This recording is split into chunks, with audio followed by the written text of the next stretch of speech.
This is how we do in Sports Center with Steve Levy. I'm Stuart Scott. Coming up on the program, Dickie V from his pool, MJ with the ball at the buzzer, and the perks for winning the Players' Championship. But first, who's going to cut down the nets down in Syracuse? Who is cutting down the nets? Tell you what. East Region Final, UConn and Maryland. Caron Butler hoping to take the Huskies back to the Final Four for the first time since '99. First half tied at 20. Butler on the alley. Johnny Selby freaking the oop. Selby had 7. 2 minutes left in the first. Terps up 1. Lonnie Baxter. You want the definition of a tough 2? There it is. Baxter 13 in the first half. Terps up 4. Time winding down in the first. Taj Holt lone 3 to beat the buzzer. Holla! UConn's largest deficit the entire tournament. They were down 44-37 second half. Baxter, some more tough love off the glass. He was also 15 of 18 from the free throw line. Terps up 6. But Butler's got some mad skills.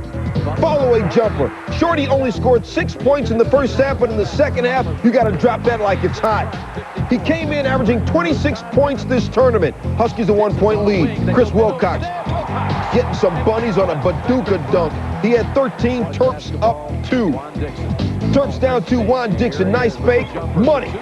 Only player in college history with 2,100 points, 300 steals, 200 three-pointers, and then Dixon takes it to the house. 10 of 18 shooting, we're tied at 62. UConn down 1, Ben Gordon, the touch pass to Emeka Okafor. I got you, Okafor right here, Steve. 6 points, 6 boards, Huskies up 2 now. Huskies down 1, Okafor. Huge block on Steve Blake. Butler on the other end, Caron Butler was just holding it down.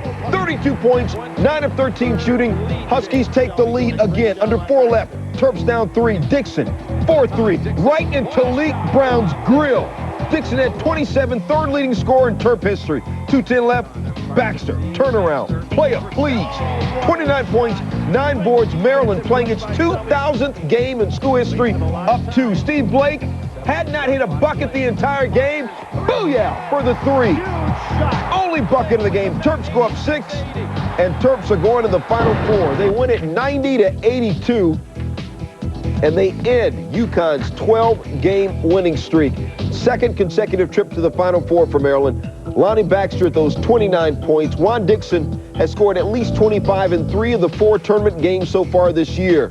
Caron Butler leads all players who reached at least the regional semis with 26.5 points per game, but his Huskies fall to 1-5 all-time in Elite 8 games.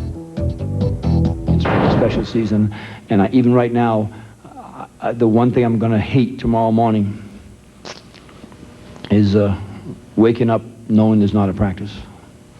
And sometimes at the end of a season, you don't always feel that way. I'm going to feel that way. This team has really been special to me.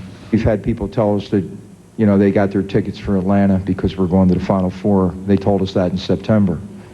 And there's been that pressure all year, so to get back there is a great feeling for the players. I could see it today walking off the court, the relief.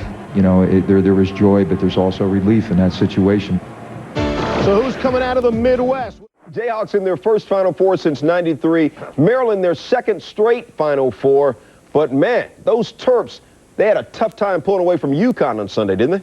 There was no way that Dixon and Baxter were going to let them lose. Dixon was brilliant from the perimeter, knocking down 27 big ones. Baxter on the inside, he just was dominant in the lane, went to the free throw line, converted, but no bigger shot than Steve Blake hitting that trifecta to give him a 6-point lead. Really was a big, big stroke for Gary Williams. And I'll tell you this, Stuart, Juan Dixon, he whispered in my ear, was sitting at the dais, I'm keynote speaker at the Apple Blossom Festival in Virginia, and he says to me, Stuart, he says, Dickie V, I'm telling you now, forget about the Dukies, we're winning the national title, and you know what? I'm not going to argue with the sucker, man.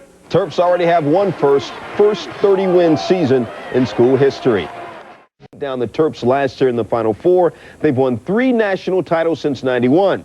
Maryland and KU combined since '91, they've won as many national titles as Kalamazoo Community College. Zip, nada. We have reports on how both teams made the Final Four, beginning with Jay Billis. With 34 seconds to go and clinging to a 3-point lead, Maryland coach Gary Williams called a timeout to diagram a play for one of his 2 senior stars.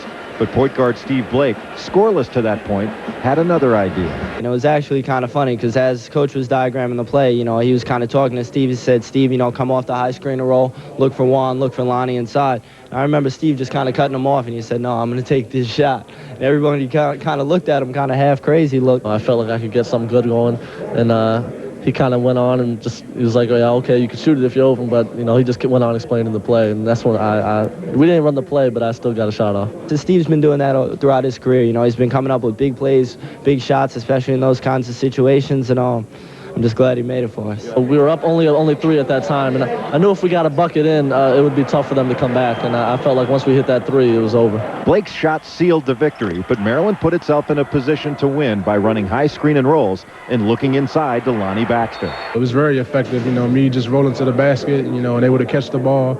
And then when I didn't have my look, you know, Juan hitting the 3 off of it was just big for us. When you feed them big horses like Lonnie and Chris, man, and, you know, just keep them happy, you know, they're going to do a great job for us. I don't think we played them physical enough. I think we was letting them catch the ball too much in the post. I thought if we would have fronted him, he would have had less, more touches. He probably still would have had like 20-something, but you know what I'm saying? Less, more touches mean a whole lot. Baxter took home regional MVP honors for the 2nd straight year by scoring 14 of his points in the paint and 15 more at the free throw line. Maryland next faces Kansas in the national semifinals, a matchup between the nation's 2 best front courts. In Syracuse, I'm Jay Billis. Now let's go to the Midwest region and Ann Werner.